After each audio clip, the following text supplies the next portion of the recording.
సకల చరాచర సృష్టికి మూలాధారుడు, అద్వితీయుడు, అగోచరుడు, సర్వాంతర్యామి అయినటువంటి దేవునికి కోటాను కోట్ల ధన్యవాదాలు తెలియజేస్తున్నాను. ఫ్రెండ్స్, ఈ ప్రపంచంలో రెండు రకాల మనుషులు ఉంటారు. మొదటిది భౌతిక ప్రపంచంలో ఉన్నటువంటి భౌతికపరమైనటువంటి వాదులు, రెండవది ఆధ్యాత్మికపరమైనటువంటి ఆధ్యాత్మికవాదులు. ఇలా ప్రజలను రెండు రకాలుగా విభజించినప్పుడు భౌతిక ప్రపంచంలో ప్రతిదాని పట్ల కూడా భౌతికంగానే చూడటం జరుగుతుంది. ప్రతిదాని పట్ల పరిశీలన చేసి దాంట్లో ఉన్నటువంటి సత్యాన్ని మాత్రమే వారు తీసుకోవడం జరుగుతుంది. ఉదాహరణకు చూసుకున్నట్లయితే, సూర్యుడు తూర్పున ఉదయిస్తాడు, పడమరన అస్తమిస్తాడు. ఇది విశ్వజనీన సత్యం, అంటే యూనివర్సల్ ట్రూత్.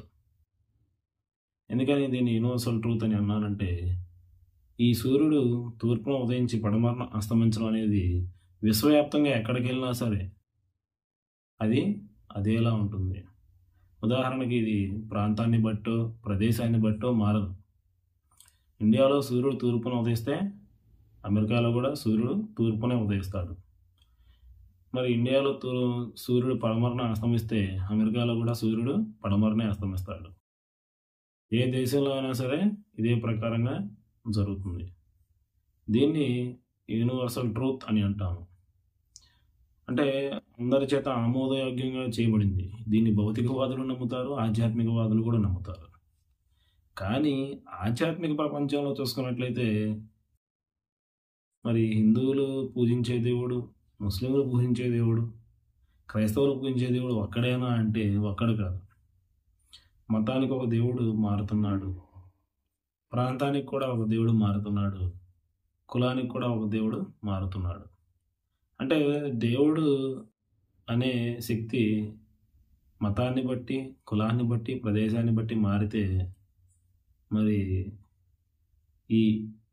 ఇందులో ఎంతవరకు సత్యం ఉంది? ఉదాహరణ చూసుకున్నట్లయితే, ఈ భూమిని మరి మనుషులకు నివాసయోగ్యంగా చేసిన వాడు, మరి అన్ని రకాల మనుషులు ఈ భూమి మీద జీవిస్తున్నారు. ఒక హిందూ మతమో, లేకపోతే క్రైస్తవ మతమో, లేకపోతే ఇస్లాం మతమో కాకుండా అన్ని రకాల మతాల వాళ్ళు నివసించే భూమి ఒక్కటే. మరి అన్ని రకాల మతాల వాళ్ళు తాగే నీరు కూడా ఒక్కటే. మరి అన్ని రకాల మతాల వాళ్ళు పీల్చే శ్వాస కూడా ఒక్కటే. అంటే ఇక్కడ నేను చెప్పదలుచుకున్నది ఏమిటంటే, మరి భౌతిక ప్రపంచంలోనేమో ఆధ్యాత్మికులైనా సరే, భౌతికవాదులైనా సరే విశ్వజనీన సత్యాన్ని నమ్ముతున్నారు. కానీ ఆధ్యాత్మిక ప్రపంచంలో ఆధ్యాత్మికవాదులందరూ కూడా ఒక తాటిపై లేరు. ఎవరికి నచ్చినటువంటి భావనలో వారు జీవిస్తున్నారు.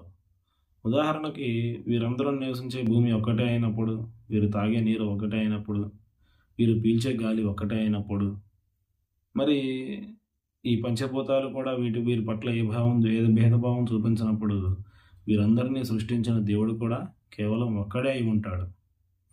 అయితే ఆధ్యాత్మిక ప్రపంచంలో ఒక పరిశీలన కానీ, ఒక పరిశోధన అనేది జరగదు. ఎవరికి నచ్చిన భావన వారు నడుస్తూ ఉంటారు. ఒకవేళ ప్రశ్నిస్తే కనుక నువ్వు ధర్మద్రోహివి లేకపోతే మతద్రోహివి అని ముద్ర వేసి ప్రశ్నించకూడదు అని అమాయకులను అణిచివేశారు.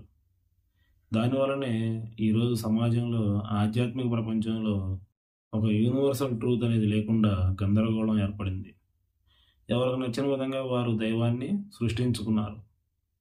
మరి అలాగే సృష్టించుకోవడం వల్లనే దేవుడు ఎవరు అనే విషయంలో ఆధ్యాత్మిక ప్రపంచంలో గలిబిలి గందరగోళం ఏర్పడింది.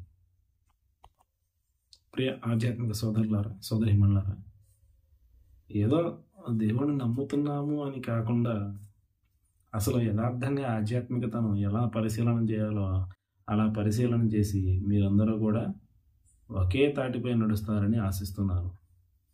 సూర్యుడు ఎలా అయితే మరి తూర్పున ఉదయించి పడమరన అస్తమిస్తాడో, ఇదే విధంగా అన్ని రకాల మతాల వాళ్ళకు కూడా ఒకటే సత్యం ఉండాలి.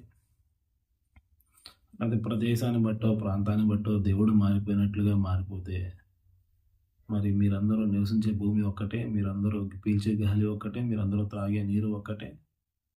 మరి ఈ పంచభూతాలు మీరు ఉన్నటువంటి పంచభూతాలకు కూడా ఏ భేదభావం లేనప్పుడు మరి మీ అందరికి కూడా దేవుడు ఒక్కడే అయి ఉంటాడు తప్ప రకరకాల దేవుళ్ళు ఉండరు.